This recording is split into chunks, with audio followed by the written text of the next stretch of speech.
Hey, what's up everybody? This is 8-Bit Flashback. Today I'm testing out and reviewing another handheld console, but this one's quite a bit different than most. This is an open source retro arcade game player powered by Raspberry Pi CM3 Plus, which is basically a Raspberry Pi 3 in a simplified flexible form factor. Now let's go over some of the specs for this console. It features a 5-inch HD screen and a giant 8000 mAh rechargeable battery. For the CPU, it's using the Cortex-A53 64-bit ARM v8 running at 1.2 GHz, along with 1 GB of RAM.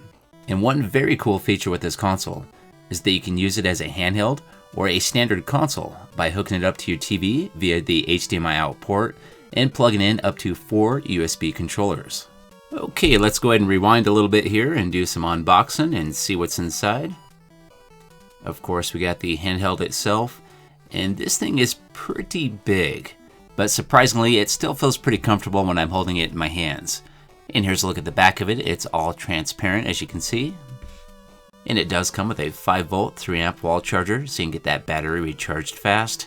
And there's also an HDMI cable, so you can hook this up to your TV. Let's go ahead and take a closer look at this console. We'll take that plastic off the screen first here so we can see better. Then power it up. Here's the on switch down here. And this does have a nice little battery gauge that's right here on the front of the console. And it looks like it's using Emulation Station for the front end to organize all the retro arcade and console emulators. And this is capable of playing all kinds of retro consoles and arcade games, and I will be testing quite a few games out. On the face of this console, it features 4 action buttons, a D-pad, a 3D stick, and start and select buttons. Then located on the top is 4 shoulder buttons, a micro SD card port with a 32 GB micro SD card inside, and a HDMI out port so you can hook to your TV along with an AV port. And this console does have 2 speakers with one located on each side on the face right here. There are some holes cut in the plastic so that sound can come through, and these actually have some pretty good sound to them. And if you're looking to adjust the volume buttons are going to be located on the bottom right here. Also located on the bottom is 4 USB ports so you can hook up extra controllers when playing on your TV, and you can also use these ports to add extra games or transfer data. Now let's take a quick look at what's under the hood, and it's really easy to remove that back cover. It's just 4 screws. This thing is pretty clean looking, and it seems to be built pretty solid. It has heat sinks along with a fan to keep the CPU nice and cool, and a giant battery that provides hours of gameplay. I played with this for about 3 straight hours, and still had a little charge left, but the results might vary depending on the CPU usage.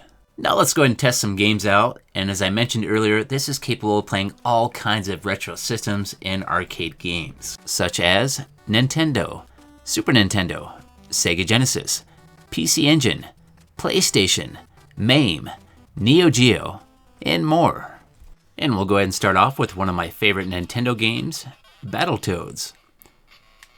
And as you can hear, the volume sounds really nice. I'm gonna go ahead and turn it up just a little bit.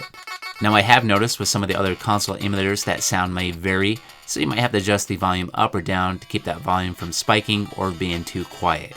With most games, you can use the analog stick or the D-pad, and both of these seem to work good. Although I would prefer them to be spaced a little farther apart. And as far as the emulation goes for NES games, it seems to be doing great. Now let's head to the main menu by pushing start and select at the same time and try out a PlayStation game. And we'll play some Tekken. So PlayStation games seem to play pretty good. I tested a handful of games out and most played without any noticeable emulation issues. But one slight issue I did have is that when trying to use the shoulder buttons, it can be a little difficult due to the size of this handheld. And now I'm going to go ahead and play here for just a few, then we'll try out a different game.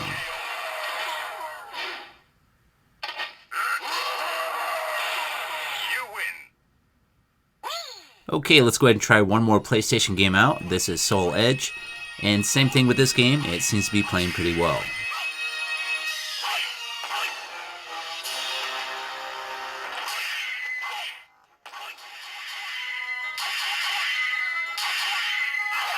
I did test a couple games out in console mode hooked up to my TV with USB controllers, and everything seemed to work well, but you will have to configure the controllers first before using via the Emulation Station menu. And this is Street Fighter II for Super Nintendo. Now let's go ahead and try out another Super Nintendo game. This is Mega Man. And I would say this console is doing a pretty good job with the emulation performance for Super Nintendo. So this console did come with a bunch of games already built in, but you do have the option to add extra games via the USB ports. Okay, let's try some PC Engine or TurboGrafx-16. This is China Warrior. And it seems to be playing great. Now let's try a couple different arcade games out. This is Street Hoop.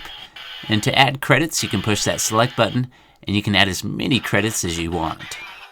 Now with this particular arcade game, the emulation performance is doing pretty well. But with the overall performance with arcade games on this console, it's really going to vary because there's so many different arcade games. But most of the 70s, 80s, and up to mid-90s games should work pretty well.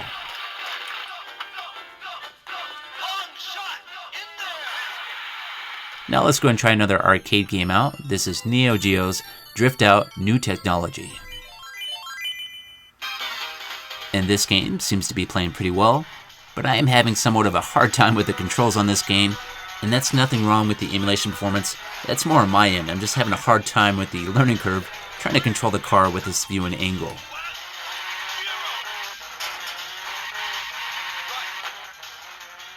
And let's go ahead and try a couple more arcade games out. This is Galaxy Fight. And as you will see here, this game is playing good, and it's actually a very fun game as well.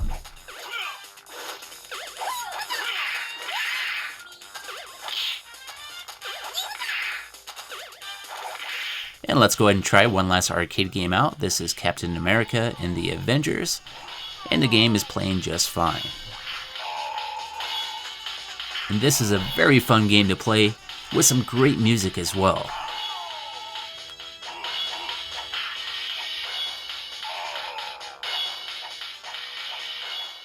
Now let's try out some Atari 7800 Fatal Run, and this can play Atari games no problem.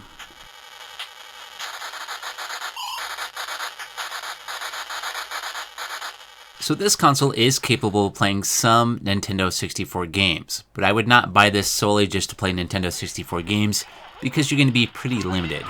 There is a few games here and there that will work, such as Mortal Kombat 4 and Mario Kart 64, but there's a lot of games that are just not going to have that great a performance.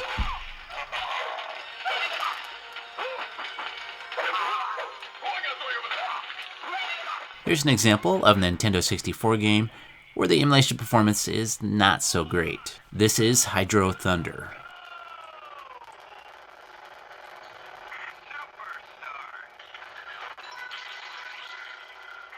Okay, let's move on to some Sega Genesis or Mega Drive, and we'll play some Shinobi.